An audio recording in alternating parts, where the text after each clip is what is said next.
Hello, sports fans. Here we go. This is the first video slash podcast for the F What You Heard Sportscast podcast show. My name is Shaun, and I'm going to give you the lowdown on the sports, not this candy coated stuff that we got going on the airwaves today. I'm going to give it to you straight, raw. Like I said, F What You Heard. So I'm going to run over the scores after week 3 and then get into a couple of topics that have been trending and have been hitting the airwaves hot and heavy. And I'm going to give you my opinion, the best opinion, the most unadulterated opinion that you can hear right here, right now. All right. So let's go over the scores of this past week. So, you probably know, but just in case, you may have been under a rock or somewhere else. So, just want to let you know exactly what's going on, and then we can maybe look at the standings after week 4 and see how things are shaping up in the NFL, and go from there. All right. So, we got the Thursday night game, Jacksonville, put up or shut up, because they was looking pretty terrible, and they beat the Titans 20-7. And then the Sunday games, the Dolphins lost miserably. They're tanking for Tua, surely. That's what it seems like. And they lost to the Cowboys 31-6. The Bengals lost to the Bills 21-17. The Bengals, oh my God. Just don't know about them. I think it's time to move on from Andy Dalton. He's been decent. AJ Green, a phenomenal talent from right here in South Carolina, has been sadly underutilized for his talent. So he should have at least had one championship by now. And so Eagles lost 27-24 to the lowly Detroit Lions. Matthew Stafford, another talent that has seemingly underachieved in his career. So, but the Eagles, Carson Wentz and those guys, all the Eagles fans are probably saying, what in the heck is going on with my team? 2 years removed from a Super Bowl, and it doesn't seem like they know which way they're going. So then the Patriots beat the Jets 30-14. Patriots and Bill Belichick keep on chugging like it's nobody's business. And the Jets, they seem to have done well in the draft, free agency, picking up my boy Le'Veon Bell from the Steelers. He sat out. I'm a huge Steelers fan, and I'm going to have what I call my rant here later on at the end of the show. So, but the Jets, Sam Darnold's out for a little bit. They're kind of floundering. First year under Gase, second year for Sam Darnold. So, in my opinion, when it comes to rookie quarterbacks, not unless they fall into an organization and a veteran team with great leadership, great skill players, that a rookie quarterback can amount to anything. You got to give them at least 3 years under their belt before they become anything or anybody to speak of. Then the Colts beat the Falcons. The Atlanta Falcons lost to the Colts, and Jacoby Brissett, he balled out while he was there in New England, and then went over to Indianapolis, sat behind Luck for a minute. He seems to be a very capable quarterback, and he beat the Falcons and Matt Ryan. I like Matt Ryan when he was coming out of college at Boston College. To me, I put him in the same class with Aaron Rodgers, a great quarterback. Maybe not great, but a good quarterback that can spin the ball, accurate, but he just, for whatever reason, the team and the Falcons and him can't seem to get over the hump. And now they're in their Super Bowl hangover from losing to the Patriots. So let's see where they go in week 4 and the rest of the season, and we'll continue to talk about them. The Vikings beat the Raiders 34-14. Kansas City, and probably, in my opinion, the most entertaining game of the weekend. The Kansas City Chiefs beat the Ravens 33-28. Both Lamar Jackson and Patrick Mahomes did their thing. We're still waiting to see the Chiefs defense really step up and stop somebody. That'll be the telltale sign that whether they'll win a Super Bowl or not, whether they can get stops when it really counts. So Green Bay 27-16 over the Broncos. They're 3-0. Their new coach and Aaron Rodgers seem to be clicking, even though they had some missteps in the first game against the Bears. But who's not going to struggle against the Bears defense?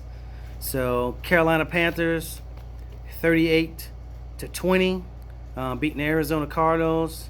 Kyler Murray, again, rookie quarterback, is finding his way. Rookie head coach finding their way.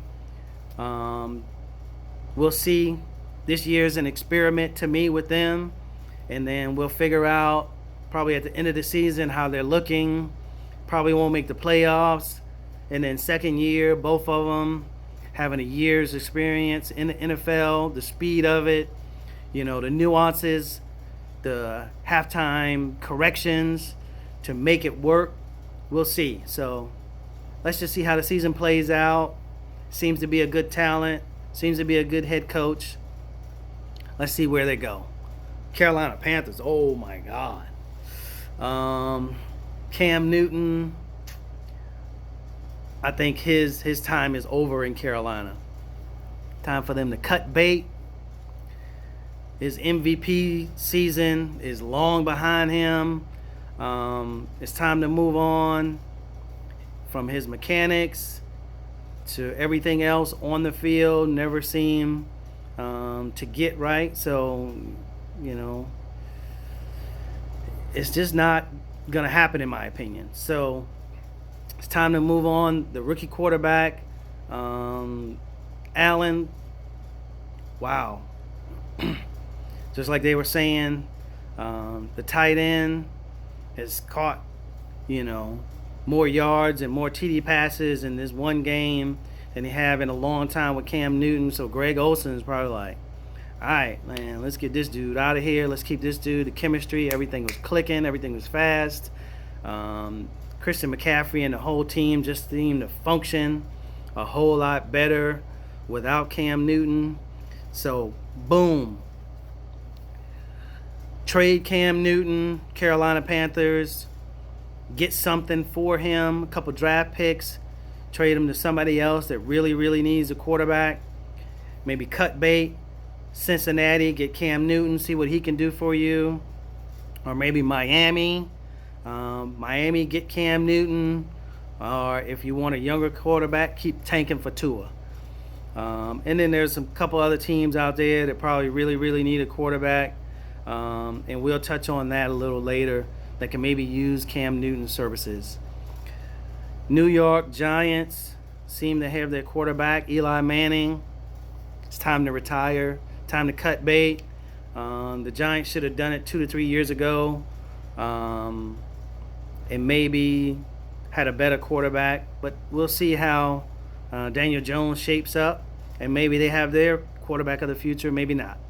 But they passed on a couple quarterbacks throughout the years, holding on to Eli like he's a bad toothache. You don't want to get a root canal, get a root canal. They should have got a root canal a long time ago. But no, they want to hold on, bandage up their head, like they got a bad toothache and they ain't got no insurance. Giants should have cut bait with him a long time ago. Shockingly, the Saints went up to Seattle and beat the Seahawks and Russell Wilson 33-27. Bridgewater played very well after having a week's worth of snaps under his belt, with the first team and everything, and them devising a plan specifically to suit his needs.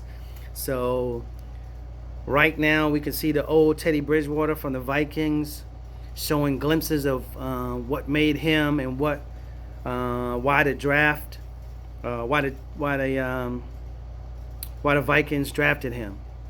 So 1 week, let's not claim, and let's just say let's get rid of Drew Brees right now. Drew Brees is such a phenomenal talent, not like Cam Newton, and it's tough for, in my opinion, the Saints to cut bait at this particular moment.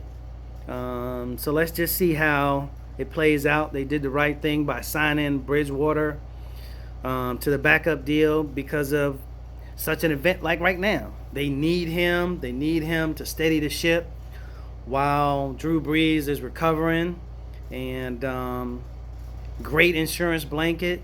So let's just continue to hope that Bridgewater develops and plays well, and uses the weapons. And Sean Payton's a brilliant offensive mind, so he's going to put Teddy Bridgewater in the best situations possible for them to succeed, as we saw up in Seattle.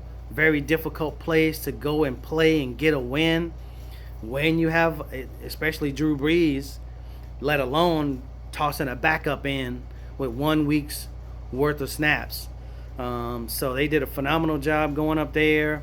The defense played well, played lights out, even being robbed out in LA with that. So they just flipped their whole mindset and said, hey, we can't dwell on the past and all the transgressions and the calls with the refs. They just went up there. We can't be sacked and have a pity party for ourselves. So kudos, New Orleans Saints, for pulling up your big boy pants and getting it done. Texans, Deshaun Watson, huge Clemson fan as well. They went out to LA and beat the Chargers in LA. Road game, so very difficult, hostile environment. Just like Dabo Sweeney said, you pass on Deshaun Watson, you're passing on Michael Jordan. So all the teams that passed on Watson, probably eating your words right now. Only thing the Texans need to do, which they've done a little bit of, getting Tunsil out of Miami, trying to keep him healthy. Get down, get out of bounds, throw the ball away. Deshaun, please, I love you. Stop taking these big hits. We want you to play well, succeed, take the Titans back to the playoffs, and maybe eventually deep into the playoffs, and maybe even a Super Bowl. So this guy right here is rooting for you. Love what you did for Clemson, putting them back on the map since 1981. Now we got 2 more championships. I just wish Clemson would come down on the price after these 2 national championships. Oh my God, I can't even get a ticket to the game. It's so freaking expensive. Clemson, please, I know you're a hot ticket. Bring the prices back down. Dang. And then coming to the Steelers on the road. I looked at the schedule at the beginning of the season as a Steeler fan, and like, week 1, L. Week 2, L. Week 3, probably an L. Why? I'm going to get into that later with my rant. But 5 turnovers. Count them. 1, 2, 3, 4, 5 turnovers. Still lost the game. Mason Rudolph, Oklahoma State guy, liked him at Oklahoma State, thought he was a good draft pick. He showed some glimpses, some flashes after having a week's worth of snaps as well. So played well. Just didn't play well enough to pull off the win. Defense played well, but it was some miscues, in my opinion, from San Francisco that really caused 2 to 3 of those turnovers. So nothing to really hang your hat on in far as the defense is concerned, in my opinion. That, we got a bunch of takeaways. We got some gimmies. We got a couple of takeaways. So, yes, we should have capitalized on the gimmies, but it's not like the defense is just playing superior lights out, in all facets, and we just took the ball away at every snap. So let's just pump our brakes on the defense, and things of that nature. So the Rams 20-13 beat the Browns in the Sunday night game. The Browns are 1-2. Everybody was crowning them.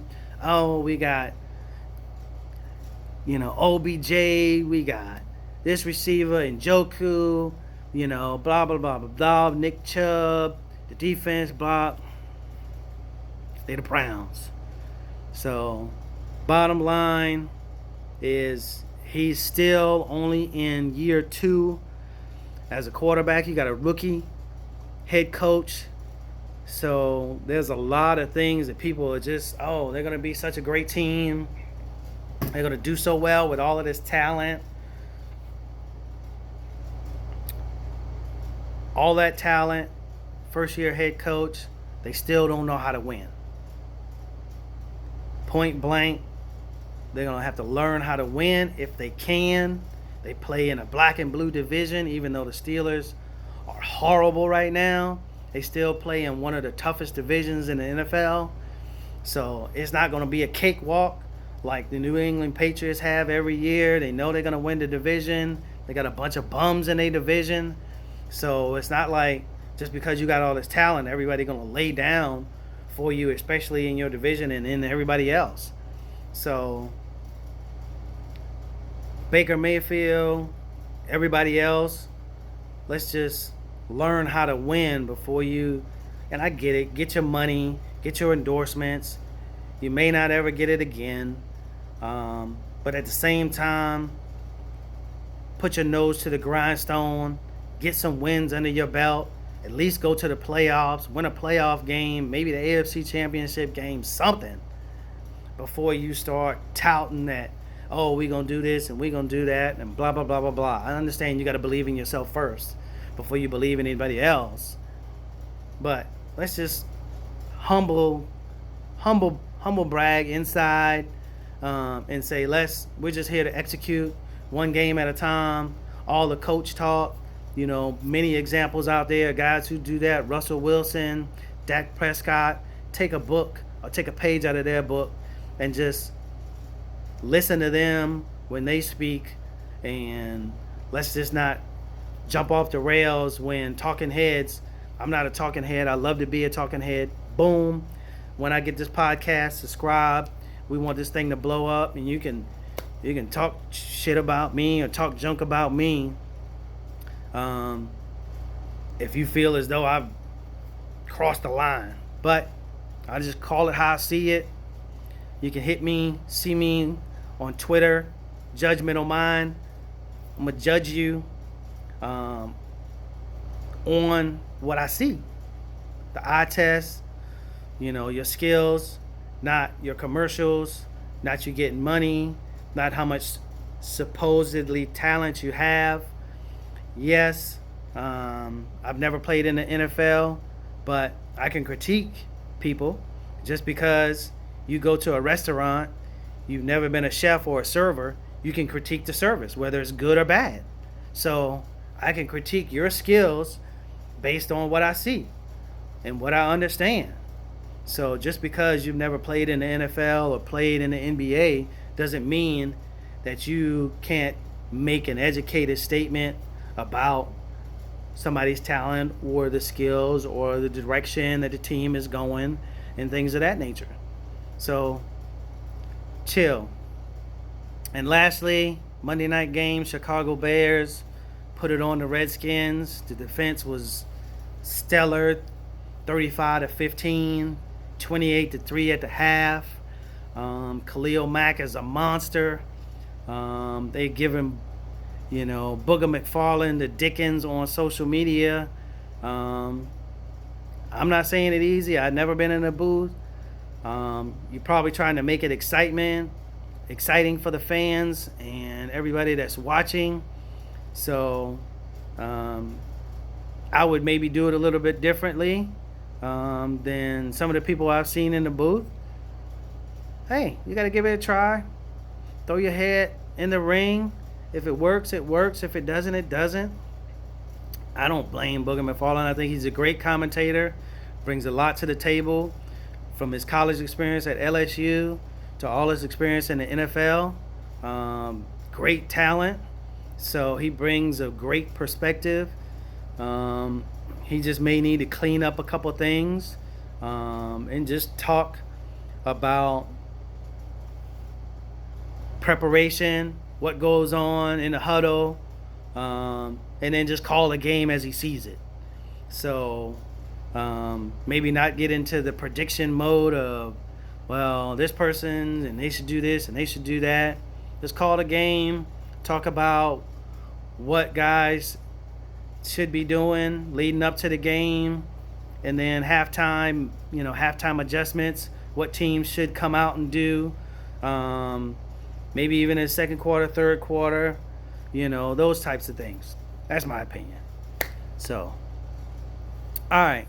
So we're going to get into a couple of topics, as you know, have been trending, and turning social media upside down, on fire, from everybody. And I'm just going to touch on a few of them and give you my opinion. So, I was thinking about this prior to AB's trade to New England, and then he went to New England. And frankly, as a Steeler fan, I am so happy to get rid of those two knuckleheads, Le'Veon Bell, no matter how talented he is, and then Antonio Brown. So my opinion, we put up with a lot of stuff, probably the team and as Steeler fans. Le'Veon Bell, his suspensions for popping positive for this and that and all this stuff. And we gave him chance upon chance upon chance, and we stood behind him. And the first time he didn't get his money, he's going to hold out later for that. So go to the Jets. I know the Jets and us, the Steelers, aren't doing any better. We're sucking right now. But I don't think the Jets organization is going to turn around anytime soon. So good luck with that, Le'Veon Bell. You got your money. Ain't no winning there. Antonio Brown, clowning, doing all the foolish stuff. And I'm going to touch on some of the foolishness within the Steelers organization in my rant a little later. But basically, Antonio Brown, so glad that headache is gone and it's passed along to two other teams. And now they see the nonsense that Mike Tomlin has had to put up with. And finally they said, hey, no more. Peace, see you later. So, but as a person, he seems to be a decent guy. I don't know him personally. Came from a small school, came from Miami. Tough upbringing. So I can understand. I'm a small town guy. So I understand that mentality, me against the world. So, but at some point you got to wise up. You got to look at the person in the mirror, and that's where the blame and correction comes from at first. Stop deflecting the blame outward to everybody else and look the person in the mirror. That's that person that's staring you in the mirror. That's the person you need to, address first. Cam Newton. He's been beat up in the media, on the field for the past 2 to 3 years.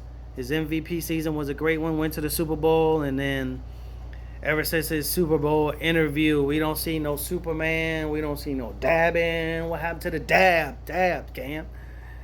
Everything is fine and dandy when you're winning, but when you lose, you don't know how to handle losing, and then you just seem to lost your mind, dressing up like old grandmas in church, Get with somebody that's going to tell you the nitty-gritty, what you need to hear. Maybe take a year off from football or something. Get your mind right. Get your body right. Get away from Carolina. because it seems that they just can't put you in the best situation schematically, football wise, to keep you healthy.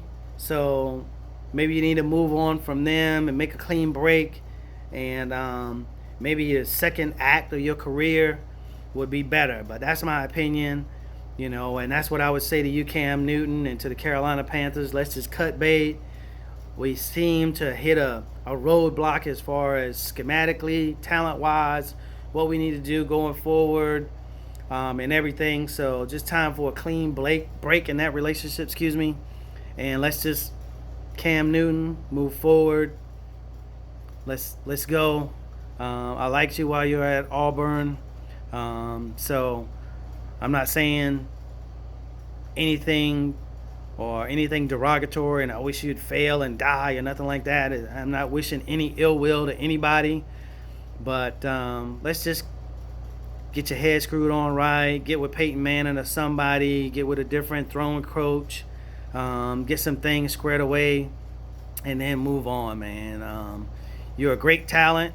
You should be able to do some more great things in the NFL, but time for a clean break. Browns. I touched on it a little bit earlier. OBJ, Baker Mayfield, the quote-unquote talent list goes on and on and on. But you got to have some chemistry. You got to figure out how to learn it, win together, and other things. So Browns, somebody said it earlier today, just quit this. Go out and play. Win some games. Or win a bunch of games. And then you can start flapping your mouth again. But shut up, go win, and then you can talk. Cowboys. I've always liked Dak Prescott coming out of Mississippi State and what he brought to the table and his demeanor and everything else. So happy for him. Not a Cowboys fan. So it hurts me to see them doing so well. They've been bottom dwellers. They did my boy Jimmy Johnson wrong. So I've never, ever wished nothing but doom and despair for the Cowboys since they got rid of him. So, but they seem to be doing well. Kellen Moore, surprise offensive coordinator. Jason Garrett, to me, a puppet of a head coach. Just haven't seen him really put his thumbprint on the team whatsoever, but maybe I don't see it just because I'm not in and around the team and in the doors of the facility, but I haven't seen him make an impression whatsoever on the team. So, but they say they have a real Super Bowl shot. The defense seems to be stout. Offensive line, top to bottom, the roster seems to be great. They played 3 horrible teams so far, so let's just not crown them Super Bowl champs right now. You still got, 13 more weeks to play, and let's just see how it pans out. I could see them definitely making the playoffs and making a nice playoff run, but let's just see how it plays out. So, Cowboy fans, talk all the trash you want now, but I think at the end of the day, you'll go maybe to the NFC Championship and lose to the Saints or to the Rams. So one of those two teams, those are my 3 top dogs in the NFC, leading the way. Saints, Rams, Cowboys, maybe the 4th team being the Seahawks, and we'll see who else the cream rises to the top in the NFC. So next up, I want to talk about Patriots, Kansas City. So I think the top 2 teams in the AFC, Patriots naturally, KFC, and it pains me to say the Patriots, but just sick and tired of them. I know everybody else other than Patriot fans are sick and tired of them too. Y'all can say it. I'm sick and tired of them stinking Patriots. So they've had a couple championships given to them, in my opinion. The Tuck Rule, and all this other garbage. They play in the most terrible division. The way the playoffs are constructed, I think it's terrible. To give certain teams, let's just pick the best, 6, 8 teams in the conference, and let's go at it. I think they need to do the same thing in the NBA. Forget all of these division titles and blah, blah, blah, blah, blah. That leaves some terrible teams in the playoffs and some great teams out of the playoffs. I wish the NFL would do something about that. Same thing with the NBA. Baltimore looks to be a very well-constructed team. And their coach, Harbaugh, is doing a great job putting Lamar Jackson in schematically the type of offense that suits him well, to play well, to win games. So let's see where they go. The Steelers are just awful, and we'll touch on that here in a minute. Kyler Murray, 3 games in, seems to be putting up a lot of stats. Again, rookie coach, rookie quarterback, some great talent around him. Good running back, David Johnson, Larry Fitzgerald, the consummate pro, giving him a great target, a great source to rely on and understand how to play NFL football. Love Larry Fitzgerald ever since he was at Pittsburgh. I wish Pittsburgh would have traded for Larry Fitzgerald and put Antonio Brown there, bring Larry Fitzgerald to Pittsburgh where he went to college, and work on getting him a championship that way. But that's what I would have did if I was Pittsburgh. Hey, reach out to Arizona, but that boat has sailed. So we'll see. So now I'm about to get into what I like to call like a 2-minute drill, my 2-minute rant. I don't know if it's going to go on for 2 minutes. I'm long-winded, so it'll probably go on longer than 2 minutes. So this is my 2-minute drill, my 2-minute rant. Let's go. It's going to be on my team. I'm a huge Steelers fan. Later on, the setup for my podcast, my YouTube videos, I'm going to probably have a little Steeler paraphernalia in the background, and some stuff like that. But where do I start? I've been saying what I'm about to say for 5 years. Other people who are not Steeler fans and Steeler fans have been telling me, dude, you crazy. Steelers, fire Mike Tomlin now. He is a horrible coach. He's been a horrible coach, a terrible coach from day one. The only reason he's won so many games and a Super Bowl is because it fell into his lap. He won with Bill Cowher's team. Nobody will say it. I'll say it. He won with Bill Cowher's team. I don't see or hear anybody calling for Barry Switzer to come back to the NFL because he's such a great NFL head coach. He won with Jimmy Johnson's team in Dallas.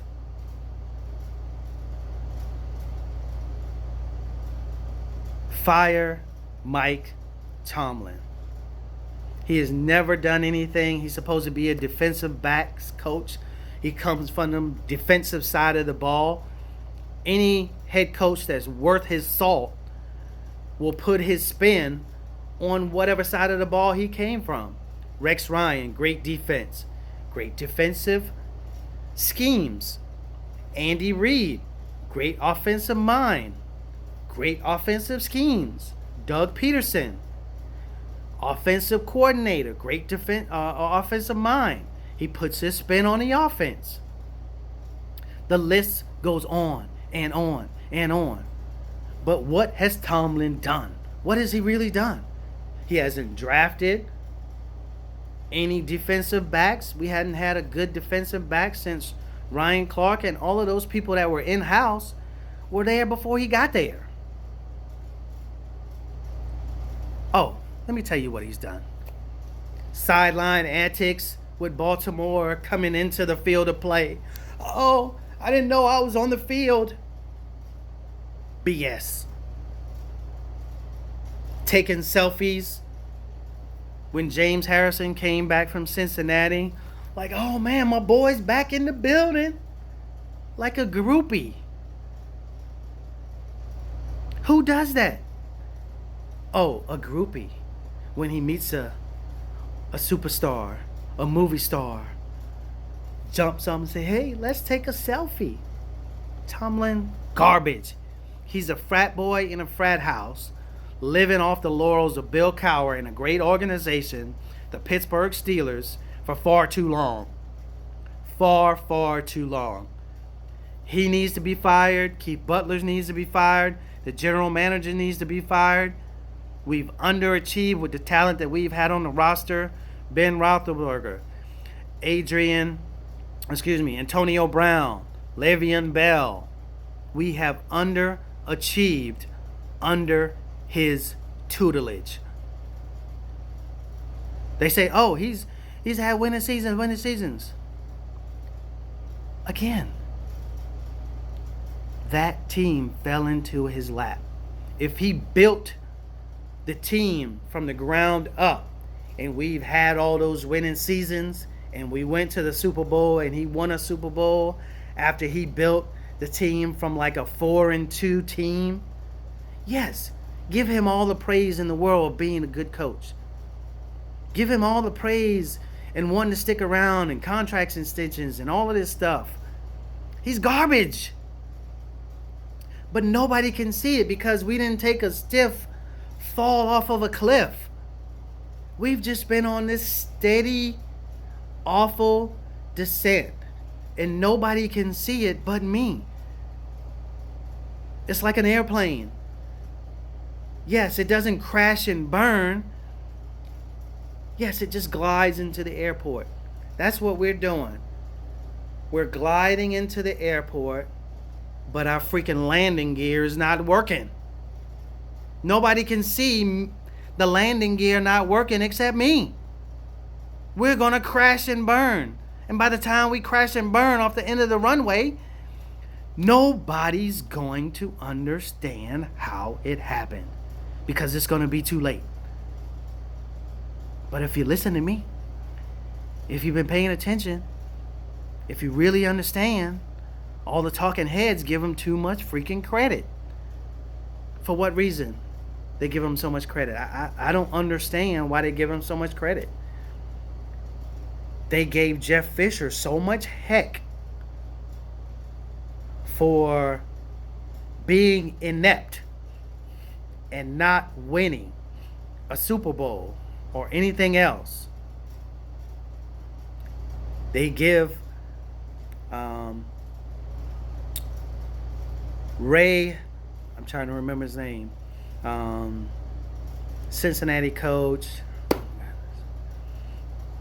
His name eludes me right now. But the Cincinnati coach that just recently removed, they gave him so much heck for underachieving in the playoffs. But it gives Tomlin so much credit because he won a Super Bowl with Cowher's team.